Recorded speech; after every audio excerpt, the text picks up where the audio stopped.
Olá, bom dia. Esta é a apresentação do seminário sobre derivados do leite da disciplina de Inspeção de Produtos de Origem Animal 1. Meu nome é Eliane dos Santos Rebonato e o meu tema é margarina.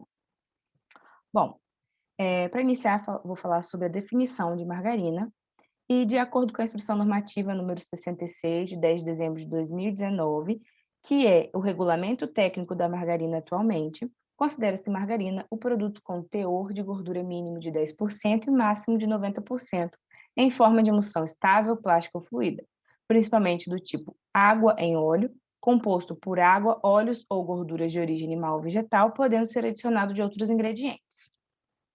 Bem, agora falando sobre a fase, né, o processo da fabricação, e ela basicamente constitui-se de 5 etapas. A etapa de preparação da fase aquosa e da fase lipídica, a etapa de preparação da emulsão, a pasteurização, resfriamento e cristalização, e embalagem e refusão. Bem, iniciando, né, falando sobre a preparação da fase aquosa e da fase lipídica, a fase aquosa é preparada embatelada em tanques, ou seja, toda a água de uma só vez é armazenada nesses tanques. Então, essa água, ela deve estar dentro de padrões microbiológicos aceitáveis e também com boa qualidade físico-química. Bom, além disso, na fase aquosa, pode ser adicionados compostos solúveis em água, como sais, proteínas do leite, açúcar, estabilizantes, conservantes e aromatizantes.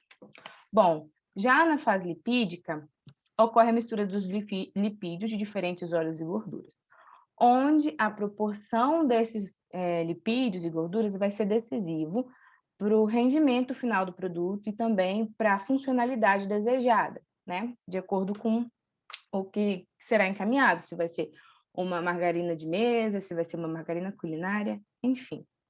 Esses óleos e gorduras, então, eles são armazenados em tanques e eles podem ser misturados ou não, de acordo com o seu ponto de fusão. E eles são mantidos, né, então, acima do seu ponto de fusão, para se manterem líquidos e agitados, para evitar fracionamento e também para facilitar o manuseio. Bom, nesses tanques também é adicionado compostos solúveis em lipídios, como emulsificantes, lectina, sabor, cor e antioxidantes. Após a fase de preparação, né, da fase aquosa e lipídica, eles são encaminhados para a fase de emulsão. E ele vai seguir alguns critérios. Primeiro são adicionados os lipídios e depois a fase aquosa.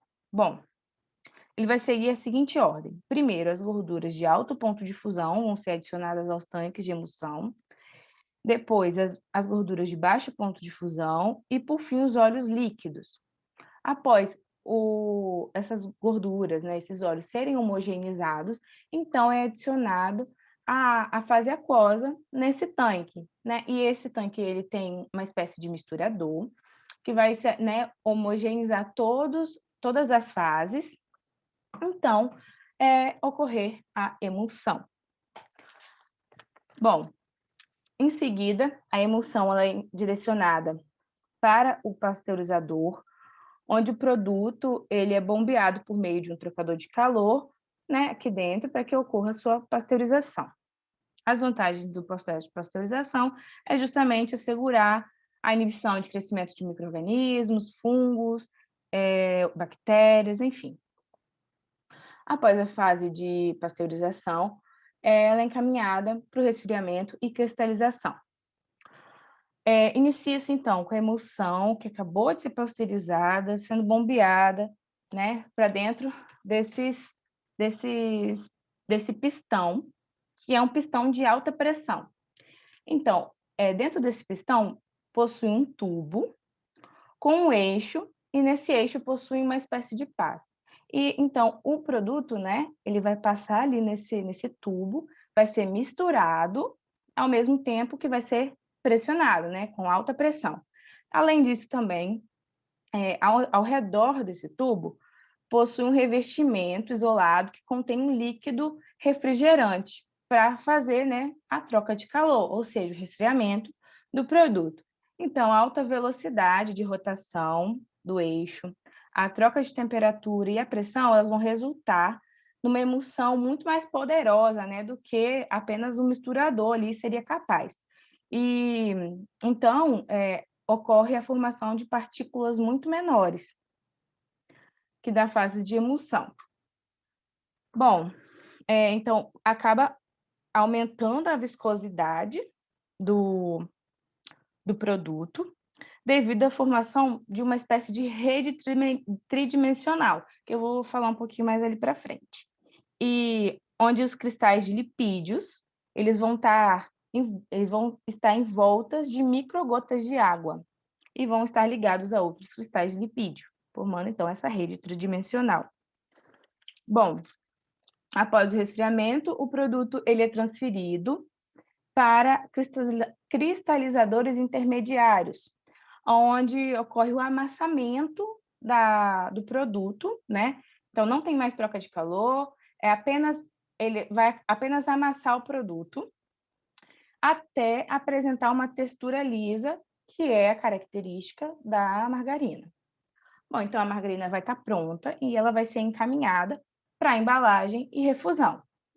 A embalagem, então, ela vai passar por máquinas que vão embalar o produto em papéis, em papel, aliás, como nas margarinas culinárias, ou então vão ser envasadas em potes, como nas margarinas de mesa. E se o produto chegar, né, a margarina chegar lá na fase de embalagem com uma textura que não é a desejável, né, não é a textura ideal, então ela é mandada para a etapa de refusão, que vai ser, então, onde ela vai ser reprocessada. Bom, agora se tratando da composição e requisitos de qualidade. Bem, de acordo com a Instrução Normativa número 66, de 10 de dezembro de 2019, que é o Regulamento Técnico da Margarina, no artigo 38 diz o seguinte: fica revogada a portaria número 372, de 4 de setembro de 1997. Essa portaria ela previa os ingredientes obrigatórios e os opcionais que deveriam compor a margarina, os requisitos sensoriais, físico-químicos, como ela deveria ser acondicionada e as condições de conservação também do produto, né? E ela possuía tipo uma espécie de lista, né, onde tinha esses ingredientes obrigatórios e opcionais. E a partir dessa instrução normativa número 66, então ela foi revogada. Bom, então eu peguei os ingredientes, né, as listas de ingredientes que tinha lá na portaria número 372 e modifiquei de acordo com a instrução normativa número 66, para que seja uma coisa mais visual, né? Porque lá não tinha essa lista, era apenas falando gordura e água, ponto. Bem, então, os ingredientes obrigatórios que estão especificados lá seriam, então, óleos e ou gorduras de origem animal e ou vegetal e água. E os ingredientes opcionais seria leite, vitamina A, que antes ambos eram ingredientes obrigatórios, né, na portaria número 372, previa a obrigatoriedade de leite, seus constituintes derivados e a vitamina E de acordo com a região do país, né, onde seria disponibilizada essa margarina, mas hoje é ingrediente opcional. E outros ingredientes, como culturas de fermentação, gema de ovo, sal, amido, açúcares, proteínas comestíveis, maltodextrina, vitaminas, sais minerais e outros nutrientes. Bom, agora se tratando dos requisitos de qualidade da margarina, que estão previstos na Instrução Normativa número 66 de 2019. As características sensoriais devem ser normal ou característico de margarina e sem a quebra de emulsão, ou seja, não pode haver separação do óleo com a água, ou seja, a fase aquosa e a fase lipídica. Quando, por exemplo, a margarina fica muito tempo fora da geladeira, né, em temperaturas muito altas, ocorre essa quebra de emulsão, né? Mas isso daí já é depois que encaminhou para o comércio, já chegou na nossa casa, então não tem problema. Não pode ser na fábrica e comercializar essa margarina com quebra de emulsão. Outro requisito de qualidade é o teor de gordura e de umidade, que deve ser maior ou igual a 10 e menor ou igual a 90. Ou seja, uma margarina que possui um teor de gordura de 90%, o teor de umidade vai ser mais ou menos 10%, porque tem os ingredientes opcionais que vão afetar um pouquinho aí nessa porcentagem. Bom, agora se tratando das características físico-químicas, elas devem estar de acordo com o produto de emulsão do tipo água em óleo, né?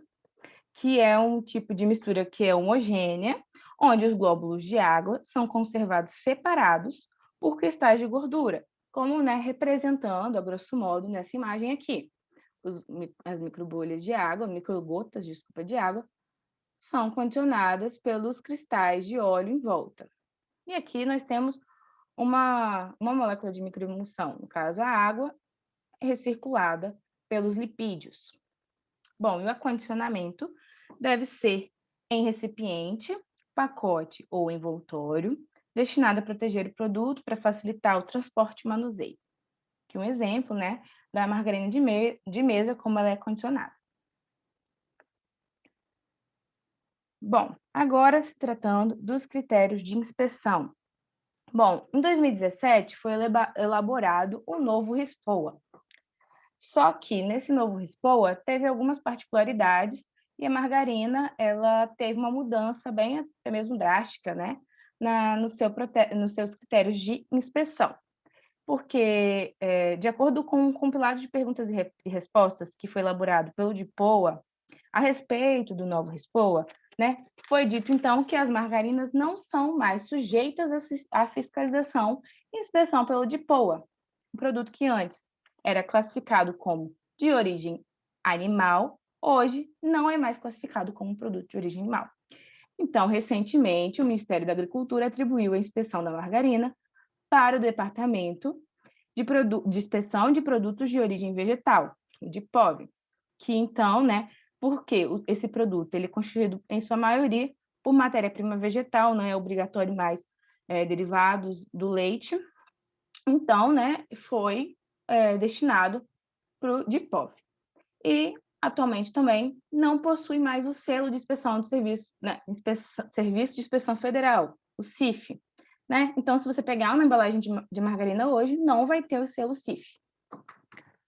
Bom, e na Instrução Normativa número 66, 10 de dezembro de 2019, tem alguns critérios, né, que levam à condenação do produto. Né? No artigo 7 está dizendo assim: será desclassificada e considerada imprópria para consumo humano, com a comercialização proibida, a margarina que apresentar uma ou mais das situações indicadas a seguir: mau estado de conservação, incluindo aspectos generalizado de deterioração, fermentação, rancificação ou mofo, odor estranho, impróprio ao produto, que inviabilize a sua utilização para o uso proposto e matéria estranha. Desculpe. Então, qualquer uma dessas situações leva o produto à condenação. Bom, agora se tratando dos critérios microbiológicos da margarina. Bem, eu fiz um compilado, né, tendo em vista que ela não se enquadra mais em produtos de origem animal. Eu peguei dois padrões microbiológicos para alimentos elaborados pela Anvisa e fiz um compilado, que é a Resolução RDC número 2, de 2 de janeiro de 2001, e a Instrução Normativa número 60, de 23 de dezembro de 2019. Bom, a salmonela, né, não deve estar presente com o número de amostra 5, C igual a 0, ela deve ser ausente, então. Estafilococcus coagulados positiva, número de amostras igual a 5, C igual a 1, Mzinho 10, Mzão 100. Escherichia coli, número de amostras 5, C igual a 2, Mzinho menor que 3 e Mzão 10. Bolores e leveduras, número de amostras 5, C igual a 2, Mzinho 5.000 e Mzão 10.000. Coliformes a 45 graus Celsius, número de amostras 5, C igual a 3, Mzinho menor que 1 e Mzão 1. Bom, essas foram as referências e os atos administrativos normativos utilizados para a elaboração deste trabalho. E aqui está o meu e-mail, caso ocorra alguma dúvida. E é isso aí. Muito obrigada.